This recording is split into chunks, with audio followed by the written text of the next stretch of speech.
Selamat bertemu pada saat ini di dalam pelajaran sekolah sahabat kita, yaitu pelajaran yang ke-10 yang judulnya adalah Suami dan Istri Bersama Disalib. Pada pelajaran ini, saudara-saudara sekalian, ada 3 hal yang perlu kita akan pelajari dalam pelajaran sekolah sahabat, pelajaran yang ke-10. Tentang suami dan istri bersama disalib. Yang pertama adalah judul pelajaran sekolah sahabat, dan yang kedua ayat inti, dan yang ketiga isi dan aplikasi. Kita datang pada bagian yang pertama, yaitu suami istri bersama salib.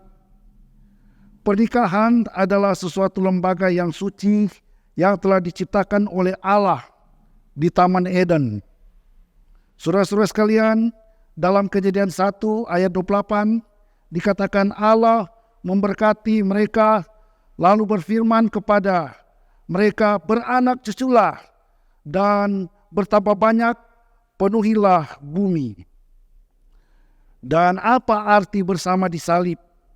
Ini menggambarkan kepedulian Allah kepada kejatuhan manusia terhadap dosa, dan manusia adalah bagian dari Allah dalam keluarga, sehingga Allah sendiri mau berkorban karena adanya keluarga Allah yang sudah jatuh ke dalam dosa. Dan yang kedua, ayat inti kita Efesus 5 ayat 21-23 ini berbicara tentang kerendahan hati, sebagaimana suami istri saling menghormati di dalam Tuhan, karena suami menggambarkan Kristus, sedangkan istri menggambarkan jemaat. Dan ini semua menggambarkan Kristus sangat mengasihi jemaat. Dalam Filipi 2 ayat 3 dan 4 dikatakan, tidak mementingkan diri sendiri. Sebagai suami istri sudah disatukan di dalam Tuhan, bersama di dalam hidup, menjadi suatu kerukunan di dalam keluarga, sehingga hal ini tidak ada satu sama lain untuk melihat dia lebih daripada yang lain. Saudara-saudara sekalian yang kekasih dalam Tuhan, yang kedua, di dalam buku Yeskiel 16 ayat 1-14 dikatakan di sini bahwa Allah memberikan perhatian kepada manusia secara khusus di dalam keluarga. Dan yang keempat dikatakan 2 Korintus 11 ayat 1-4. Ini adalah suatu nasihat dari Rasul Paulus yang memberikan agar supaya suami istri hidup kudus dan suci di hadapan Allah. Dan di dalam buku Kejadian 2 ayat 15-24 atau 25, Allah menempatkan manusia di Taman Eden. Nah, kita tahu bersama di dalam ayat tema yang kita sudah pelajari selama ini adalah Efesus 5 ayat 25-27 dikatakan, hai suami, kasihilah istrimu sebagaimana Kristus telah mengasihi jemaat dan telah menyerahkan dirinya baginya untuk menguduskannya, sesudah ia menyucikannya dengan memandikannya dengan air dan firman, supaya dengan demikian ia menempatkan jemaat di hadapan dirinya dengan cemerlang, tanpa cacat atau kerut atau yang serupa itu, tetapi supaya jemaat kudus dan tidak bercela. Saudara sekalian, dasar dari jemaat ada di dalam keluarga. Sehingga kenapa atau mengapa Allah sampai turunkan Efesus 5 ayat 25-27, agar supaya di dalam jemaat tidak terjadi sesuatu yang tidak diinginkan lewat dasar jemaat, yaitu di dalam keluarga. Kristus menginginkan adanya persatuan dalam rumah tangga, dan Allah mengkritik hal-hal yang berkompromi dengan manusia lama atau kehidupan dalam dosa, dan menuntut manusia lewat Roh Kudus agar berbalik kepada sifat-sifat Allah yang ada di dalam keluarga. Saudara-saudara sekalian, nasihat yang luar biasa untuk istri sebagai seorang Kristen yang sejati.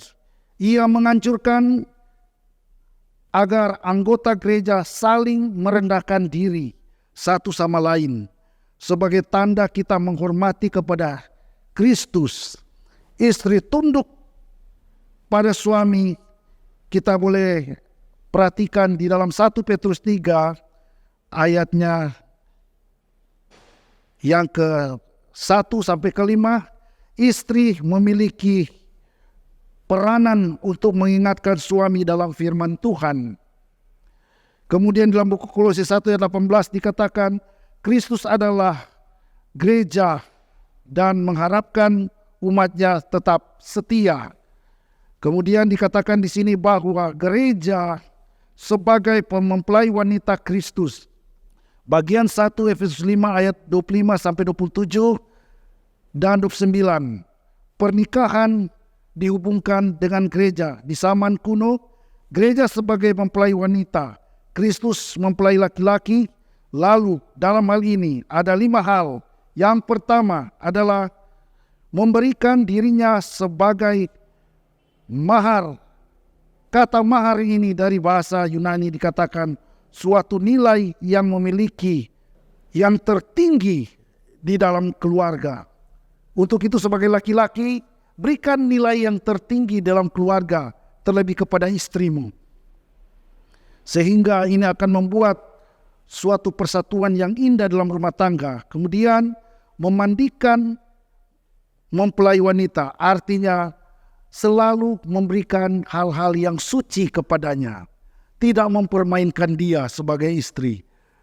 Tidak mengada-ngada dengan hal-hal yang menyangkut kekerasan dalam hal ini. Kemudian mengucapkan firman perjanjian. Dan yang terakhir yang kelima, mempersiapkan dan mengevaluasi keluarga sebagai seorang pengantin yang Allah telah ciptakan sebagai lembaga yang suci. Dan gereja sebagai mempelai wanita Kristus. Pada bagian yang kedua di hari Selasa ini berbicara tentang unsur pernikahan. 2 Korintus 11 ayatnya ke-1 sampai ke-4. Kristus menggunakan elemen terakhir dari pernikahan kuno, bahwa setiap elemen-elemen yang terdapat di dalam diri keluarga itu sendiri, ia harus memiliki kewaspadaan diri terhadap hal-hal yang bisa menghancurkan keberadaan dari rumah tangga tersebut sebagai jemaat Allah yang Allah pelihara selama ini. Dan yang selanjutnya, bagian yang ke-6 ini, kepada Yesus mempersembahkan gereja sebagai pengantin bagi dirinya sendiri. Jadi hubungan gereja dengan Kristus, pertunangan atau itu dikatakan mahar, adalah sesuatu yang berharga. Sebab pertunangan ini bukan lagi sesuatu yang di luar hubungan sebagai bagian dalam memasuki rumah tangga. Tetapi kata ini adalah orang yang sudah diikat dan siap untuk bersatu dengan Kristus di dalam rumah tangga. Dan yang berikut, kedua, persiapan upacara pernikahan. Di dalam persiapan ini tentunya ada hal-hal yang penting yang harus kita lakukan. Yang pertama, bagaimana kita berdoa menyerahkan akan perjalanan rumah tangga ini. Yang kedua, kita akan melakukan hal-hal yang suci yang ada di dalam rumah tangga. Dan yang ketiga, bagaimana kita bisa memberikan pengertian tentang kesetiaan di dalam rumah tangga. Dan yang berikut adalah upacara pernikahan itu sendiri. Ini menggambarkan suatu perilaku akbar anak domba Allah. Dan kita tahu bersama bahwa gambaran ini menggambarkan ketika Tuhan datang pada kali yang kedua. Kita akan mengikuti perjamuan kawin anak domba Allah. Dan ternyata ini adalah sangat luar biasa karena di dalamnya berisikan bagaimana kita boleh mencapai suatu puncak pengharapan, yaitu hidup yang kekal. Dan pada bagian hari Rabu, kita lihat juga di sini, kasihilah istrimu seperti dirimu sendiri. Jadi, Allah tidak menginginkan kita membenci tubuh kita sendiri. Karena apa yang sudah disatukan oleh Allah tidak boleh dipisahkan oleh siapapun juga di dunia ini. Apalagi melaksanakan kekerasan atau melakukannya kepada istri dan kemudian menghukum istri dan anak-anak. Saudara sekalian, lembaga ini adalah lembaga yang suci dan ini tidak boleh kita permainkan. Ini justru dikuduskan oleh Allah di dalam pernikahan yang kudus. Sehingga Kristus menawarkan kasih karunia dengan adanya melihat dosa-dosa yang terjadi. Dan pada hari Kamis dikatakan di sini, perilaku satu daging. Apa yang dimaksudkan dengan perilaku satu daging ini? Kejadian 2:24 dikatakan, seorang laki-laki akan meninggalkan ayah ibunya, bersatu dengan istri, sehingga keduanya menjadi satu daging.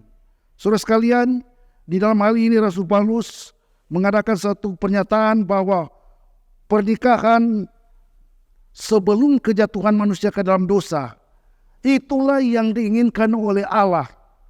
Di sana tidak ada dosa, di sana ada kesetiaan, di sana tidak ada kekerasan dan lain-lain.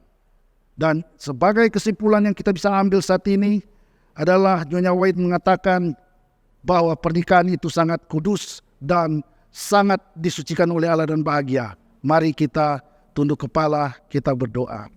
Terima kasih Tuhan atas pelajaran sekolah Sabat yang ke-10. Biarlah ini meyakinkan keluarga-keluarga yang ada di dalam diri umat-umat Tuhan, bahkan kepada siapapun mereka yang memiliki keluarga, memperhatikan akan hal ini dalam Tuhan, sehingga apapun yang terjadi mereka hanya punya kepada Tuhan, sehingga kebahagiaan keluarga dapat terjadi dan pengharapan untuk menjadi keluarga Allah untuk perjamuan anak domba yang kudus akan terlaksana. Dan Tuhan memberkati kita semua. Saya bawa di dalam nama Yesus. Amin.